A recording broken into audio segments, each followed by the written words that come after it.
print disability, which makes reading, holding a book, or turning a page difficult or impossible. The content is copyrighted by the respective publishers.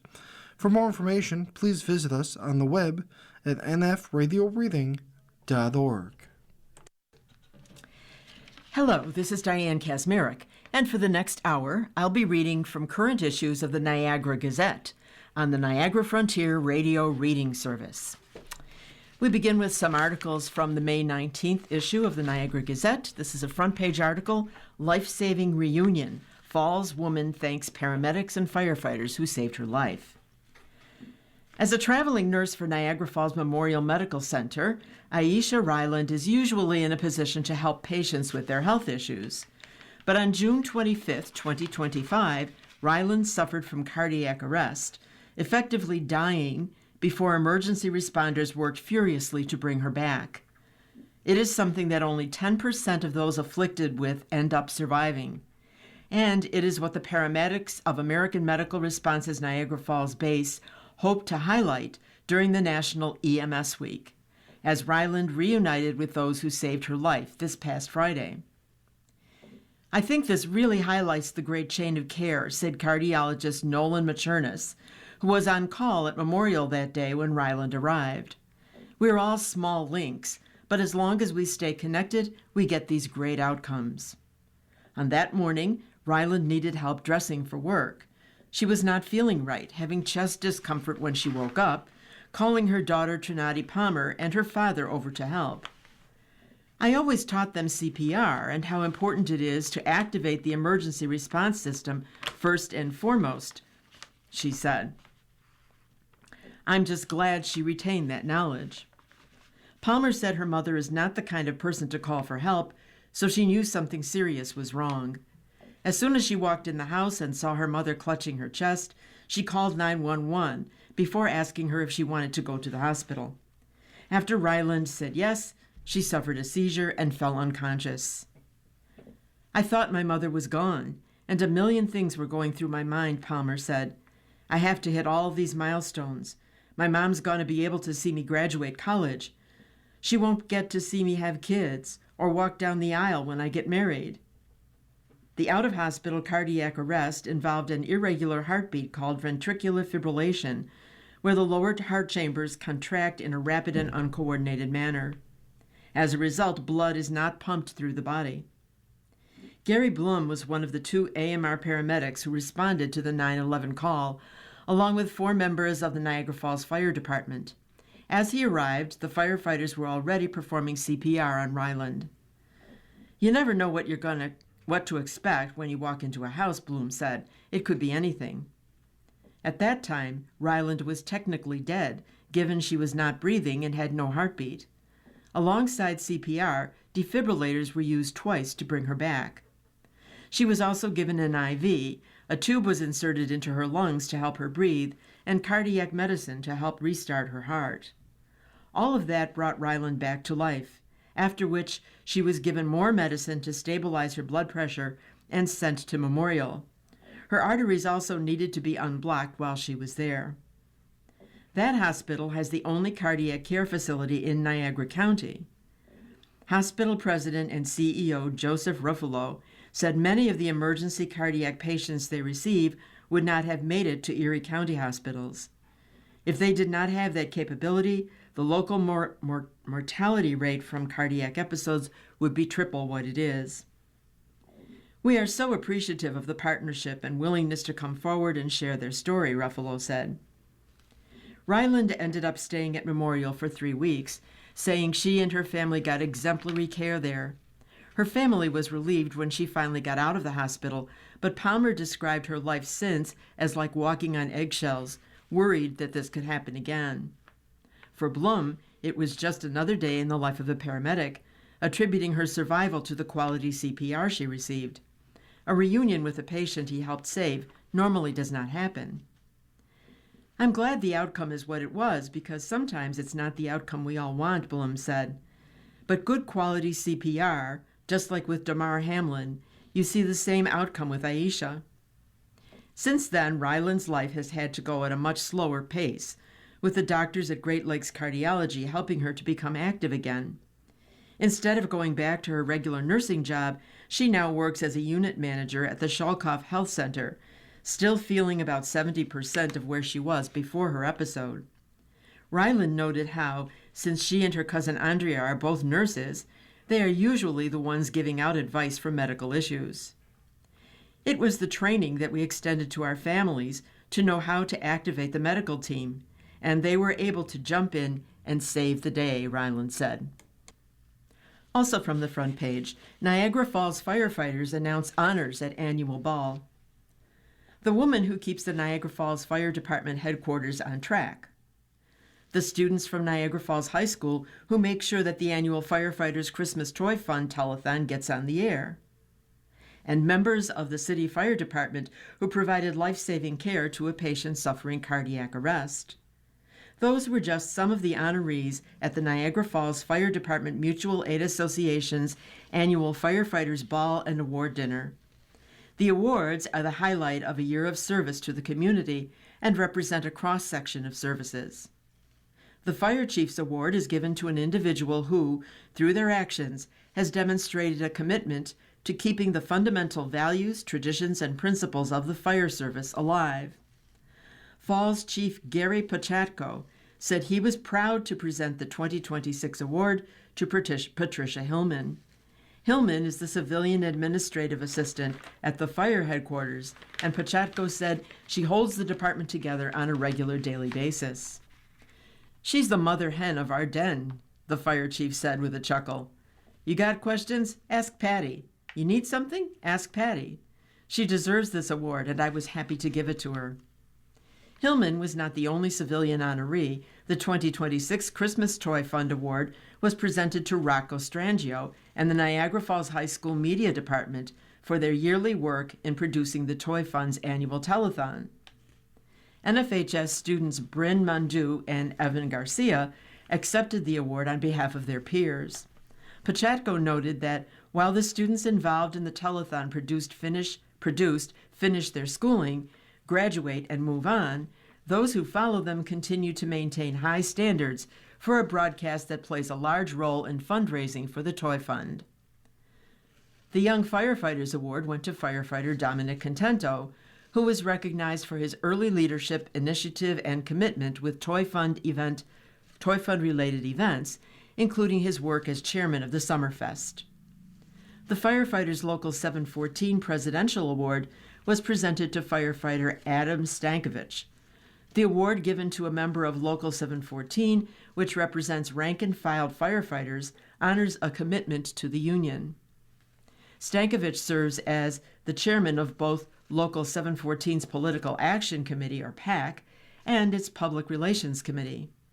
Local 714 President Sam Ferrugia and Stankovich has helped strengthen the presence of Local 714 members as both public servants and positive role models in the community. Officers Local 3359, which represents Fire Department brass, gave their presidential award to Fire Captain Michael Sillett. Sillett was honored for exceptional effort, unselfish donation of time, important advice, concern for his fellow officers and firefighters, and a strong commitment to fire service goals. Fire Captain Jason Zona received the Mutual Aid Association's Presidential Award. He was cited for his unselfish dedication of time to the association. The Battalion Chief's Award was given to the crew of Platoon 2, Truck 1, for their life-saving actions when dispatched to a call for a cardiac arrest on June 29, 2025. The crew, consisting of Fire Captain David Soper and firefighters James Micah, Joshua Carey, and Nadivan Parmer, found a female patient pulseless and unresponsive. After performing CPR for 20 minutes, the patient regained a pulse and was taken to the hospital for further treatment. Members of the patient's family later told fire officials that she had made a full recovery. Next, Niagara Gospel Mission's Butter Bowl underway. Niagara Gospel Mission is in the midst of its second annual Butter Bowl competition to collect a year's worth of butter. "We've cooked this up to fill our freezer with all the butter we'll use in 1 year at the mission," explained Reverend John Cooper, Jr., Executive Director of the mission. UNC Dairy is sponsoring this year's competition and intends to match the winning team's butter donations. Cooper said the mission uses an average of 15 pounds of butter each week for cooking or putting on the mission's dining tables. This single line item in our food budget costs about $60 a week, or $3,120 a year. If we can churn up enough interest about this need and get butter donated, we can use that $3,120 for other needs. The Butter Bowl competition extends throughout May. Donations coming into the mission on 1317 Portage Road in Niagara Falls will be recorded. At the end of the month, the individual, church, group, or business donating the most butter will receive the Butter Bowl trophy, which they can display until next year's competition. It's for fun, Cooper said, but it's also a real need. Each day, the mission provides meals for 140 homeless and impoverished individuals. We run out of butter a lot. To sign up to participate, reach out to Colton Lackey at clackey@niagaragrm.org or 716-205-8805, extension 105. Bring donations Monday through Saturday, 7 a.m. to 6 p.m., and request a Butter Bowl competition form. For more information, use that contact information and learn more about the mission at Facebook at Niagara Gospel Mission. We turn now to the May 20th edition of the Niagara Gazette, and here a front page story says, "Schools look to keep students off personal devices." Tyler McBride walked about his middle school classroom in rural Arkansas years ago during a period of silent reading as students sat in quiet, fixated on the texts before them. But hunched behind one book propped upright on a desk was a student fixated on something else, a smartphone, positioned just so it was hidden. It wasn't hidden quite well enough. I can remember the first few years I taught 8th grade, and a lot of my students did not have cell phones, said McBride, now a 6th grade teacher and the senior policy fellow with Teach Plus Arkansas, who began his career in 2012. Now, I taught 8th grade a couple of years, and there were maybe 5 8th graders out of 90 who did not have a smartphone. Long gone are the days when few students had smartphones and their internet-capable counterparts in school, such as smartwatches and tablets. The devices have become as commonplace inside classrooms as pencils and paper. And with some measure of majority agreement, they've become a major distraction. It spurred action beyond policy implementation at individual school buildings and districts. Many state governments adopted phone laws with bipartisan support. Some form of legislation addressing students' use of smartphones in schools is in place in at least 40 states, plus Washington, D.C., according to multiple online sources and news stories. 28 states, plus Washington, D.C., instituted a bell-to-bell ban, restricting access during the school day with some exemptions for use and access, generally for students with special needs and also during emergencies. According to Education Week, Florida was the first state to adopt a law, doing so in 2023 and strengthening it to a full-day ban in 2025. Some states limit the ban to instructional time, allowing for use during lunch or between classes, for example. A handful of the bans are limited to grades K through 8. Legislation adopted in the remaining states varies in requiring local school boards to enact policies concerning use and access. Additionally, legislation is pending adoption in at least 5 other states: Connecticut, Illinois, Maryland, Massachusetts, and Pennsylvania. I 100% believe a bell-to-bell ban is the most impactful, said Lisa Tabb, a co-producer and director of the documentary series Screenagers. The filmmakers behind the award-winning series about youth mental health, screen time, and digital wellness offer community screenings of the movies, engaging local educators, parents, and students in broad discussions about the intrusion of mobile technology into everyday life. It spawned the Away for the Day movement, an advocacy effort that urges bell-to-bell phone bans in schools nationwide. You are listening to a reading of articles and features from the Niagara Gazette on the Niagara Frontier Radio Reading Service. We turn now to a local story about a local designer. This is called Second Stitch Promising local designer gives new life to recycled textiles. Ella Craig's original fashions pack a powerful punch of color and line as she aims to reduce textile waste. We have enough clothing on the planet for the next 6 generations, Craig said, from her studios at Harrison Place. The whole motif around my business is beauty from ashes. Using sample swatches, free fabric scraps, and donated garments, she creates patchwork skirts and ornamented upcycled clothing for conscientious customers. Sustainability in fashion has gained attention as a clothing movement, as the environmental impact of disposable fast fashion trends has piled up. Textile waste is a huge global issue, said Michelle Perkins, Director of Development and Communications for the nonprofit Stitch Buffalo. It's one of the top 3 waste-producing industries. Globally, 92 million tons of textile waste are produced each year. That amounts to the average American throwing out 70 to 80 pounds of clothing each year, Perkins said.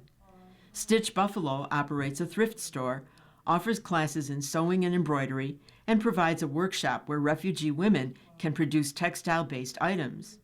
Stitch Buffalo will present its Remake Conference, bringing together creatives and makers from sustainable textile movement for demonstrations and discussions. We have classes going on all the time about upcycling, Perkins said, of the practice of enhancing existing clothing for new uses. When it comes to style, we can think about this in a lot of different ways. It can be more personal and expressive of the individual, rather than trying to follow every micro-trend and match the latest TikTok influencer. If we think of style as our personal taste, it becomes a little more timeless. It lends us to keeping those things in our wardrobe that resonated for us and feeling more authentic. I tried to focus on color, texture, and pattern, Craig said of the clothing she creates from existing textiles. I have constant ideas. I like simple silhouettes that are practical. Craig said she learned to sew at a young age from her mother, and eventually her aunt donated interior design fabric swatches to her. She said right out of high school she knew she wanted to focus her business on sustainable fashion. While she mostly creates entirely new garments from patches, Craig also excels at what she calls scrap-leak, or scrap-liqué, I'm sure that's pronounced scrap-liqué, sewing patches onto a piece of clothing for decoration. Her studio features several men's shirts with the Eye of Horus added and a black trench coat that sports a patched eye with fringed lashes. Her women's Phoenix jacket is an original take on fringe. Craig spent months covering a handmade motorcycle jacket with multicolored cords she made from assorted fabric scraps. I had an idea that I wanted to go into fashion design, but didn't know how to start a brand, Craig said. Now she works 15 to 20 hours a week on her designs and sells her products through her website, ellalouisethreads.com. After 2 Buffalo fashion shows and an inventory of items priced between $70 to $200, Craig's brand is taking off. Next, NYPA hands out hydropower. The New York Power Authority approved 2,200 kilowatts of low-cost Niagara hydropower to 2 new local developments, promising 88 new jobs. Barricap, a manufacturer of plastic closures and caps, was awarded 1,540 kilowatts for its planned 100,000 square foot manufacturing facility in Cheektowaga. It mainly serves the automotive, pharmaceutical, and food and beverage industries, like Coca-Cola and Kraft Heinz. The $22 million project involves building renovations, and machinery purchases, creating 40 new positions in Western New York. Agile Cold Storage, an operator of temperature-controlled warehouses for the frozen food industry, was awarded 660 kilowatts for its new 133,000 square foot facility in West Seneca. The $28 million development would create 44 jobs. Low-cost Niagara hydropower is available for eligible companies within a 30-mile radius of the Niagara Power Project and in Chautauqua County. The NYPA trustees also approved Western New York Power proceeds funding worth more than $8 million toward Buffalo Go Green, the Buffalo and Erie County Historical Society, and Newstead Ranch. Buffalo Go Green was awarded $218,000 in NYPA funding to support a more than $1 million renovation of a 7,500 square foot East Buffalo building into a hydroponic farm. It will feature an observation area and classrooms to support workforce training, culinary, and nutrition programs.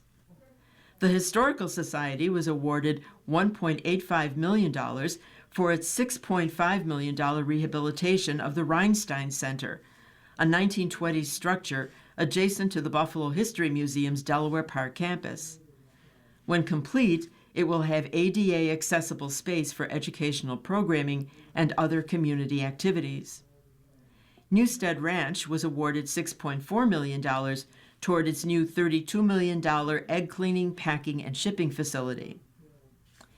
The awards approved today will drive $90 million in capital investment in Western New York and underscore the Power Authority's essential role in fueling economic developments in the region, said NYPA Chairman John Kelmel.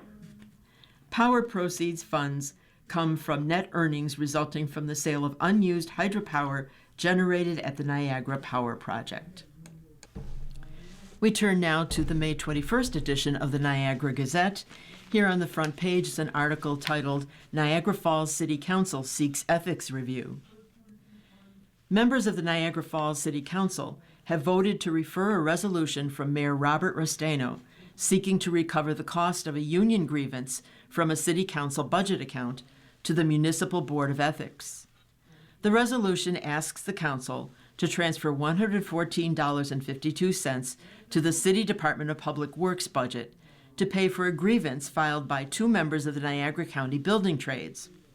The unionized workers have accused City Council member Vincent Cawley, Republican, of violating their contract with the city by performing union work in early March.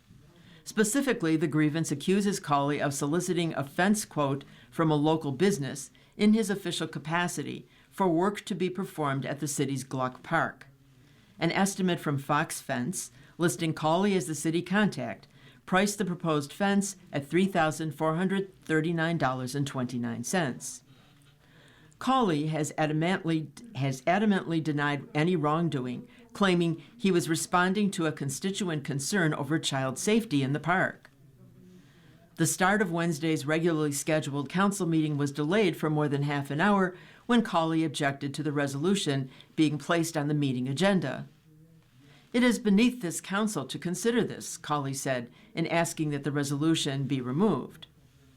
The resolution remained on the agenda on a 3-2 vote, with Council Chair Brian Archie, Democrat, and members James Perry, Democrat, and David Zajac, Republican, voting to move the resolution forward.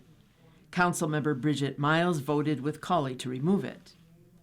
Perry later moved to send the resolution to the Municipal Board of Ethics, with support from Zajac and Archie.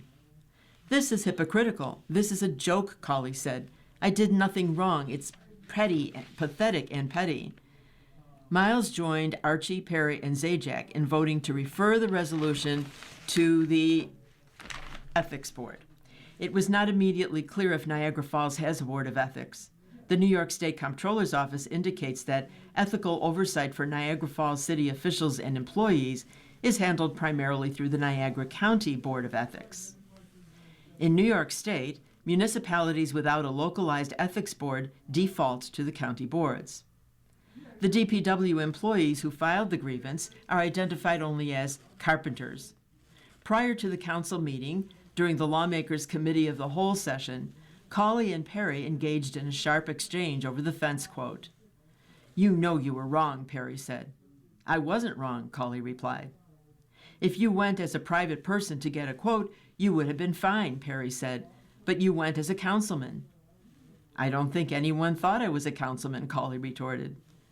The fencing estimate was addressed to Cawley's official council email with a hard copy addressed to City Hall, 745 Main Street. Also from the front page, turnout low for school elections. Slightly more than 5% of eligible Niagara Falls voters cast a ballot in the city school district budget vote and school board election. The district saw 1,555 voters, weighed in on a proposed $211 million school district budget for 2026-27 on Tuesday.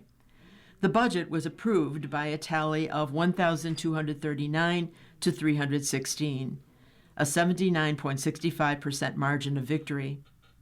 4 vacancies were filled on the Board of Education, with the 2 top vote-getters out of 7 candidates earning full 5-year terms. Incumbent school board member Earl F. Bass received 1,131 votes, while former Falls City Council member Kristen M. Granadetti came in second place with 840 votes. Falls Fire Captain Jason Azona finished third in the balloting with 825 votes and will serve the remaining 3 years of the term of former board member Brad McLeod, who resigned in April. Incumbent board member Robert Bilson was fourth with 758 votes. Bilson will serve the remaining 2 years on the term of former board member Michael Capizzi, who left the board in February. The board could have appointed replacements, retiring school superintendent Mark Laurie said, but with the close proximity of the election, they decided not to do that. Niagara Community Information Group Vice President Michael V. Barksdale finished fifth with 646 votes. Community activist Jockline Pryor had 277 votes, and candidate Siobhan Ray tallied 328 votes. The budget proposal, which carried a projected $9 million deficit, had attracted little community engagement. A public hearing on the spending plan saw no residents speaking either for or against the budget. School district officials managed to balance the budget without the need for a property tax hike. The school district's tax levy has remained unchanged since 2014. The budget will rely on some financial maneuvering to stay balanced. It totals $211,260,990, $9 million more than the 25-26 school spending plan, with a 4.1% increase in expenditures. The district will use roughly $8.5 million from a variety of budget reserve funds, sometimes referred to as rainy day funds. The budget also calls for the district not to fill current staff and teaching vacancies. The majority of the district's anticipated retirement vacancies will also remain unfilled. The district anticipates 28 retirements at the end of its current fiscal year in July. Laurie said 16 of those positions will not be filled in 2026-27. Write-in candidates elected in Newport. Voters in the Lewiston Porter Central School District passed both its 2027-26-27 budget and a proposition launching a new capital reserve fund. The $58.3 million district budget was passed by a vote of 653 to 334. It is a 4.45% increase from this year's budget, with a 1.9% on its tax levy and no cuts to school programs. Proposition number 2, which establishes a capital reserve fund, also passed 672 to 304. The measure allows the district to set aside up to $6 million in funds to help pay for a new capital project involving renovations to the auditorium, art and music wings for the high and intermediate schools, and converting its baseball and softball diamonds from grass to turf fields. That project is subject to another district vote in 2028, with hopes to break ground in 2029. For the school board election, John Williams and Josh Eckstein received the most votes for the 2 open seats, with 362 and 300, respectively. There were no school board candidates on the ballot due to no one turning in petitions on time, so the winners were determined by write-in votes. Those elected will serve 3-year terms. In total, 77 individuals received at least one write-in vote submission of the 1,148. Other candidates getting more than 10 votes included Angela Berti, Shana DiCamillo, Arabella Rest, Joe Cerrito, Stephen Tarnowski, and Ed Lilly. In other districts, North Tonawanda, in the North Tonawanda School District, the $83 million school budget passed 457 to 157. A proposition relating to the Capital Reserve and Transportation Reserve also passed 480 to 130. Dennis Garland, James Hutton, Melissa Kimbrell, and Chloe Mulva were elected to the school board. Niagara Wheatfield. In the Niagara-Wheatfield Central School District, the $94,480,592 budget passed 584 to 228. Proposition number 2, an authorization to expend from a capital transportation reserve fund, passed 623 to 186. And proposition number 3, authorization to expend from a district technology capital reserve fund, passed 638 to 171. In addition, Anna Hart, Stephanie Bavacqua, and Wendy Cox were elected to the school board. In Wilson, the district's $31.6 million budget was approved on a 193 to 100 vote. 3 open seats on the school board will be filled by incumbent trustees Timothy F. Kropp and R.J. Seeger and newcomer Laurette Clark. Wilson voters also approved 228 to 52, spending up to $45,000 in a dedicated reserve fund to purchase technology equipment. And finally, Starpoint. The district's $78.4 million budget was approved on a 392 to 252 vote. 3 3-year openings on the school board will be filled by incumbent trustees Sean Reister and Jeffrey Duncan, and newcomer Matt Brooks, who fielded 111 write-in votes. According to District Clerk Dorothy Spacher, 27 other residents received write-in votes, mostly 1 apiece, although Brett Brady was a close second to succeed Department Trustee Kelly Swan with 91 write-in votes. You are listening to a reading of articles and features from the Niagara Gazette on the Niagara Frontier Radio Reading Service. Also from the May 21st edition of the Niagara Gazette, we have an opinion column written by New York State Assembly member Paul Bologna, who represents the 144th District, covering parts of Niagara and Erie counties. This is titled, Local Pharmacies Need a Level Playing Field. Access to basic health care is becoming more fragile in parts of New York, including here in Western New York. In many rural communities, especially across Niagara County, the local pharmacy is often the most accessible point of care. For some residents, it is the only nearby place to get medications, ask questions, or receive routine services without traveling long distances. At a time when large players in the healthcare system, pharmaceutical manufacturers, insurers, and major providers, are all working to expand or protect their share of an increasingly complex marketplace, it is important not to lose sight of what is happening at the community level. In rural areas, access is already limited. When a local pharmacy closes, the impact is immediate and deeply felt. There are a number of factors contributing to the pressure of independent pharmacies. Pharmacy benefit managers, PBMs, for example, play a role in negotiating drug prices and helping control costs for consumers. That function matters, and it is part of the broader effort to keep medications affordable. At the same time, concerns have been raised about reimbursement practices and whether they consistently allow smaller pharmacies to operate sustainably. When a small local pharmacy is routinely operating at a loss, the long-term outcome is not difficult to predict. Businesses cannot continue under these conditions indefinitely. And when those pharmacies close, communities are left with fewer options, longer travel times, and reduced access to care. In rural regions, that can mean the difference between staying on a medication regimen and going without. That is why I support the Patient Access to Pharmacy Act. The goal of this legislation is straightforward: to provide more predictability and fairness in how pharmacies are reimbursed, so that viable local businesses are not pushed out of the market by structural imbalances.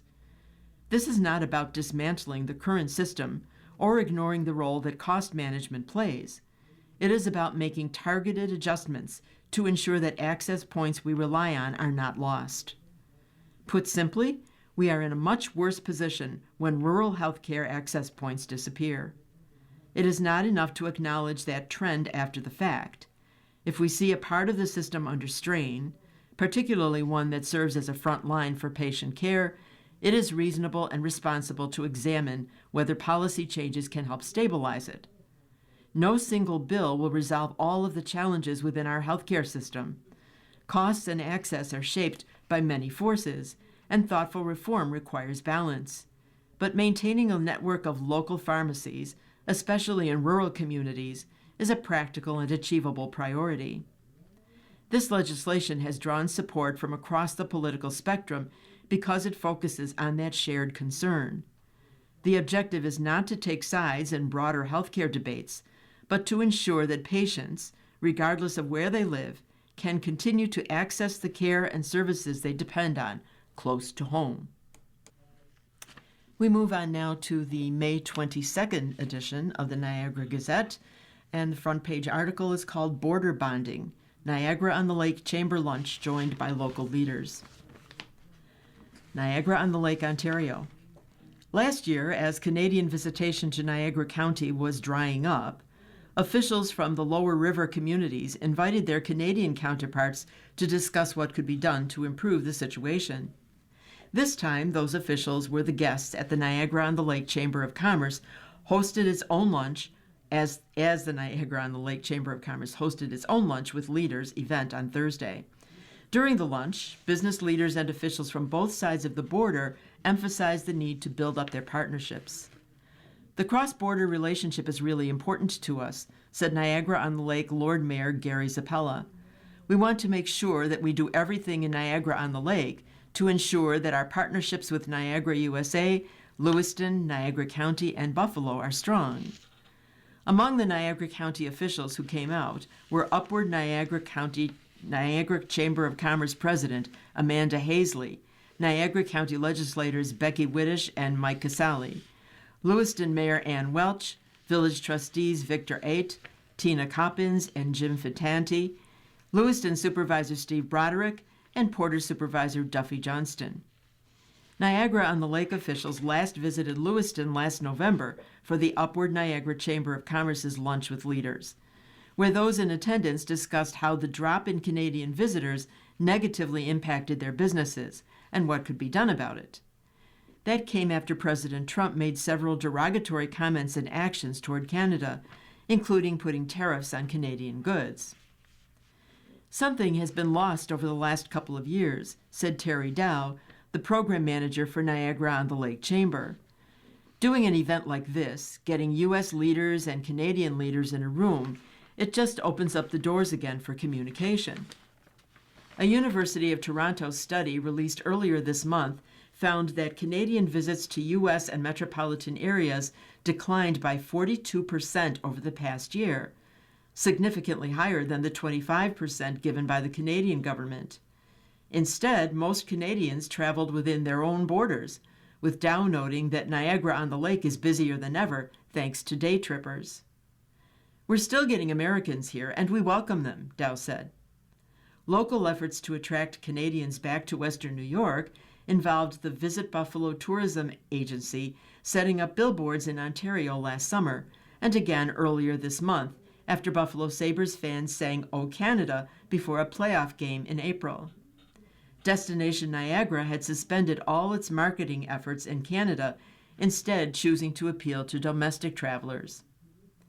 Through the first 4 months of 2026, U.S.-bound traffic traveling over the 3 Niagara County border bridges mostly continued the downward trend established in 2025. The number of crossings did go upward starting in April, according to the Niagara Falls Bridge Commission statistics, which looks to be continuing through May. Among ideas on how to improve border traffic, Casale said they needed to get the word out about how they are still family, friends, and neighbors, again emphasizing Sabres fans singing the Canadian national anthem. That's what we are, and let's promote that to the rest of the world, he said. With the Upward Niagara Chamber of Commerce hosting its next Lunch with Leaders this coming November, Dow said they definitely plan on attending and letting their businesses know it's coming up. It's about building those relationships, and I think a lot of new people have got to, Dow said. Also on the front page, Council okays tax waivers. Move is an effort to spark Main Street developers. A closely divided Niagara Falls City Council has approved a waiver of property and school taxes for 39 properties in the downtown Main Street redevelopment area. The properties largely consist of the former Blue Cardinal Capital properties in and around Main Street, purchased out of bank foreclosures by the Falls Urban Renewal Agency, or NFURA, in 2024. They include the landmark Jens Building and the Rapids Theater. NFURA and the Niagara Orleans Regional Land Improvement Corporation, along with Niagara County, Niagara University, and Empire State Development, have been involved in active efforts to revitalize the downtown corridor and draw new developers to what has been dubbed the Main Street Bridge District. To date, the city and its partners have reached agreements to designate preferred developers for 10 of the 39 properties, including the Jens Building and the Rapids Theater. When NFURA took control of the properties in October 2024, the City Council agreed to forego collection and forgive all unpaid city property taxes and charges through 2024. In a letter to council members, Mayor Robert Restaino asked them to extend that forgiveness to 2025 property taxes and to school taxes through 2025. Once approved by the council, the above-listed properties will be tax-exempt until transferred to a non-exempt entity for development, Restaino wrote. During debate on the item, Council Member Vincent Cawley, Republican, admitted that Main Street needs development, but then said, "We need the right developers," before voting against the tax waiver. Councilmember Bridget Miles, a Democrat, complained that it's time we start giving help to regular people. She also voted against the tax waivers. Council Chair Brian Archie, Democrat, and members James Perry, Democrat, and David Zojak, a Republican, voted to grant the waivers. Next, an observation of America's semi-quincentennial this year, the Niagara Gazette is printing a series of articles called Notable Events in America. And this one is about the New Deal, 1933. The 1930s was one of the most turbulent and stressful decades in the history of the United States. That was largely the result of the great stock market crash of 1929. Only 3 years into the decade, in 1932, the unemployment rate had risen sharply, with more than 13 million Americans out of work. People rushed to banks to retrieve their savings before the banks went under. Many who became unemployed lost their homes and ended up living in squalor. Those who needed a place to live constructed small shacks made of boxes and scrap metal, known as Hoovervilles, so named because many blamed former President Herbert Hoover for the Great Depression. Many displaced individuals wandered the country in the hope of finding sustainable employment. Because of all the blame Hoover was receiving, his popularity had plummeted. Franklin D. Roosevelt was first elected president in 1932, having won a landslide victory against Hoover. The months between Roosevelt's election and his inauguration were fraught with strife. 5,000 banks had crashed, resulting in the loss of roughly 9 million bank accounts nationwide. The customers of those banks lost their money and assets. Businessmen were also blamed for the Depression. Things had become so dire by 1933 that Congress authorized $500 million worth of financial relief to be distributed by state and local agencies. The first New Deal began in 1933. During that time, President Roosevelt focused on the agricultural industry. For his new initiative, he enlisted the help of Oscar G. Johnston, the manager of Mississippi's Delta and Pine Land Plantation. Through the AAA, the Roosevelt administration attempted to raise agricultural prices by paying farmers to produce fewer crops. That benefited large plantations, but sharecroppers, tenant farmers, and farm laborers suffered. The National Industrial Recovery Act was also established during the first New Deal. Its purpose was to stimulate economic improvement. Those who supported the New Deal believed better cooperation between businesses and industries would help the economy recover. With the new national planning, businesses and industries received new codes of conduct. Firms were urged to maintain the prices of their goods in order to prevent wages from falling. The Subsistence Homesteads Division of the Department of the Interior was a colossal failure.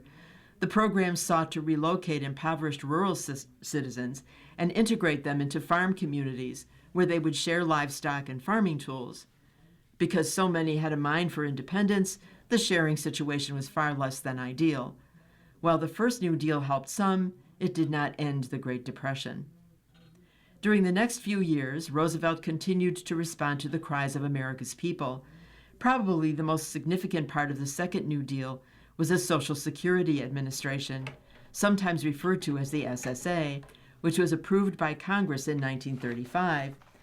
Before the Social Security Administration, those who were elderly, unemployed, or unable to work for any reason often had to live in poor houses or on poor farms where the able-bodied traded labor for lodging. Because of government assistance, those facilities were disbanded over the next 2 decades. Another well-known project of the Second New Deal was the Works Progress Administration, also known as the WPA, which Roosevelt estimated would employ roughly 3.5 million workers. During the next 3 years, more than 200,000 streets were paved and repaired, 30,000 new bridges were built, 153 airfields were added, and 4,383 school buildings were erected. However, all components of the New Deal were met with backlash. The workers were referred to as lazy and uninspired. Laborers in different states were not receiving equal pay despite doing the same amount of work. The biggest blow to the New Deal happened on May 27, 1935, also known as Black Monday. On that day, the Supreme Court voted against an amendment to the National Bankruptcy Act, which had been created to assist struggling farmers. The court tried to limit Roosevelt's power, including his ability to remove officials. It also declared the National Industrial Recovery Act unconstitutional. As a result of the executive branch and the judicial branch pitting themselves against each other, the New Deal suffered a serious blow. Despite the arguments and tension, Roosevelt remained steadfast in his criticism of the Supreme Court. The following year, in 1936, he was reelected in another landslide victory. As a result, he was more successful in enforcing the most important components of the Second New Deal. Today, Americans still benefit from the acts that were established during the Second New Deal. Because of Roosevelt's devotion and determination, citizens of our nation were delivered to a brighter future. You are listening to a reading of articles and features from the Niagara Gazette on the Niagara Frontier Radio Reading Service. Finally, we turn to the weekend edition of the Niagara Gazette from May 23rd and 24th. This front page article is called Field of Gratitude. Like flowers sprouting in the spring, a field of red, white, and blue has bloomed in Hyde Park just in time for Memorial Day. The annual Field of Flags opened Friday, transforming a roughly 300 by 300 foot plot of land in the park into a memorial of American flags that honors the sacrifice of former U.S. Armed Forces members and first responders killed in action since the time of the city's founding. The field is a passion project of former City Council member and retired Department of Public Works Director Kenny Tompkins. "Of all the things I've done, this is my favorite," he said. "It's just such a good thing. It's really a labor of love. It's about the community and the veterans." The concept is simple, calling for the selection of an open field and then the placement of American flags in rows. The Niagara Falls Field of Flags is larger than a football field. The Field of Flags has replaced the American flags that were previously placed along Pine Avenue in connection with the city's annual Memorial Day parade. That parade has been discontinued. It's the 4th year that a group of corporate donors and volunteers has taken on the project. This year, 50 volunteers, the most ever, joined in planting more than 700 flags, completing the task in just one day. "It's special when you have people coming out to do that," Tompkins said. "We have young and old people from every walk of life who show up and just ask, 'What can we do to help?' Every year, the volunteers amaze me." Among the volunteers this year were members of the U.S. Coast Guard detachment in Youngstown, along with apprentices from the Iron Workers Union. Tompkins said he's received strong union support for the project every year, along with invaluable help from ReWorld, a waste management company that does business in the Falls. County legislators from Falls districts also contribute financially to the project. Tompkins said the city and DPW workers help prepare the site to display the flags every year. "Couldn't do it without them," he said. "They cut the grass and clean the area." The Field of Flags sits at the corner of Robbins Drive and Pine Avenue, just east of Hyde Park Boulevard. It's adjacent to, but not part of, the Falls Veterans Memorial, and will remain in place until July 4th. It honors our country and the people who sacrificed for our country, Tompkins said. It's especially meaningful to me right now because I have 2 daughters serving in the military. Our next article, diving into a new chapter at NT's Payne Park. City launches construction of $9.9 million aquatic center as historic memorial pool fades into history. City officials and residents gathered Friday to officially kick off construction of a new multi-million-dollar aquatic center and say goodbye to an above-ground pool that has served Payne Park in North Tonawanda for decades. The new $9.9 million aquatic center, which will include a zero-entry pool, dedicated lap pool and lap lanes, and an aquatic playground with a large tipping water bucket and interactive spray features, is expected to be completed by next spring. The new memorial pool at Payne Park will replace the old memorial pool, which was opened in 1947 as a tribute to World War II veterans. In recent years, the above-the-ground structure ranked among the class of pools designed by Wesley Bintz, a Michigan engineer who was involved in more than 100 community pool projects in 20 states between the 1920s and 1960s. Friday's groundbreaking ceremony served as a bittersweet moment for Amy Ramsey, whose grandfather, former Lumber City Recreation and Parks Director William Pop Ramsey, was considered a driving force in the development of the original memorial pool, which in its heyday in the late 1950s and early 60s welcomed as many as 1,900 swimmers per day. Amy Ramsey served on the city's committee charged with making the decision to move on from the aging pool to the new state-of-the-art aquatic center. She described the decision as tough but necessary given the condition of the Bintz pool and its challenging maintenance needs. The conversation on whether or not to close Memorial Pool went on for years because there's so much sentimentality there. When I talked about Pop bringing the community together, I wasn't kidding. I mean, this was a focal point. Ultimately, city officials and residents determined the aging memorial pool had become too difficult and too costly to maintain.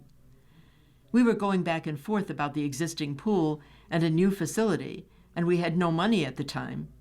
We got to a point in the conversation where we said we need to focus our sole energy on this new pool, Mayor Austin Tylek said. City leaders worked with state officials, including Governor Kathy Hochul and State Assemblyman William Conrad, the Democrat of Tonawanda, to secure state grant funds for the aquatic center. Conrad's office helped the city secure a $4 million state grant. Hochul's office chipped in $1.1 million to close a gap in overall funding. We decided immediately that we wanted to be a part of its rebirth so that youngsters and families for generations to come could experience the vibrancy of this park, and at a time when hardworking people most need and deserve accessible, affordable opportunities for fun and enhanced wellness, Conrad said. Tylek described the aquatic center as the largest publicly funded project North Tonawanda has seen in decades, and said it adds to ongoing efforts by his administration to improve what's known as the Center City area near Payne Park. Thanks to the financial support and funding from federal and state funding sources, we were able to bring this project from the drawing board to reality, Tylek said. The old memorial pool may live on, just not as an actual pool. Tylek said the city has received estimates suggesting tearing down the pool could cost at least $1 million. City officials are now considering a variety of reuse options. Tylek said the discussions involve representatives from the New York State Office of Parks, Recreation, and Historic Preservation. The focus is the new energy and the new pool, and then we can redirect our attention to the existing pool, he said. And finally, an article about a local athlete. This is called Winning Time, Lockport's Leah Gaskill chasing first individual state berth in next 2 meets. Leah Gaskill knows what she needs to do to make it to the NYSPH SAA championships. She's been there before, but that was 3 years ago when she made it as part of Lockport's 4x400 relay team that finished in 11th.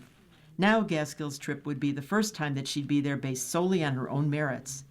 She took a step to get there at the Niagara Frontier League Championships with 3 trips to the top of the podium. Gaskill won in the 200 meters, 400, and was member of Lockport's 4x400 relay team that won in 4:07:26.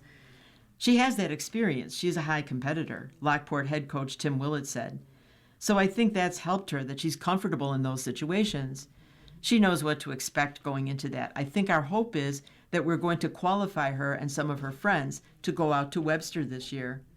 I think a big piece of that is knowing what to do and what to expect and have those teammates around you. That always buoys you. Gaskill had to find a way to shave time off her 200 and 400 times to get to the state championships. She has to drop her 2 individual times down to the state qualifying standard of 24.84 in the 200 and 56.70 in the 400, or she can win the Section 6 state qualifier in 2 weeks. After a quick weekend off for a reward for a job well done by Gaskill and her teammates, they have to get right back to it. When they compete at the Section 6 Class AA championships, the expectations heading into the meet at West Seneca West High School are for her to finish on the podium in whatever races she runs in. One key reason that she might be able to get there is the way that she finishes races, which she has spent a lot of time and energy working on, trying to compete against other high-level competitors in Section 6, like Niagara Wheatfield's Brielle Peterson, who finished in 4th in the 800 at the Class B state meet. The 2 upperclassmen finished in a competitive 400 race in which they were running alongside each other until 10 meters, with Gaskill finally finding the top spot at the end of the race by a margin of 43 seconds. 0.43 seconds. I think that especially this year I've been working on my finishes, and having a strong finish isn't just about working hard at practice, it's all mental, Gaskill said. Today, I had Bree Patterson right next to me, pushing me, but I think that mental in me just made me push to the end and kick to the end, and I think that's why I won. But if she does make it to the state championships, she can rely on her overall experience competing there over the winter and competing against high-level competition in all of her races. You've been listening to a reading of articles and features from current issues of the Niagara Gazette. We read from the Niagara Gazette every Saturday at 11 a.m. Your reader has been Diane Kasmerick. Thank you for listening. Coming up next in the Niagara Frontier Radio Reading Service, we have a reading of the Dunkirk Observer. Following that at 1 o'clock, we have a reading of some of our Northtown B papers, including Amherst, Clarence, Cheektowaga, Lancaster, and Depew. And then at 2 o'clock, we have the Southtown Bs, which includes Orchard Park, the Hamburg Sun, the East Aurora, and West Seneca papers. Stay with us for these readings and more. You're listening to the Niagara Frontier Radio Reading Service. Radio Reading broadcasts daily readings 24 hours a day of newspapers, magazines, and books to people who are blind or have a print disability and are provided reading radios. Radio Reading's broadcast signal is provided at no charge by WNED. From broadcast studios at 1199 Harlem Road, Radio Reading continues our almost 40-year tradition of award-winning service. For more information on the Niagara Frontier Radio Reading Service, call 716-821-5555.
following program is intended for listeners who are blind, have low vision, or have another print disability.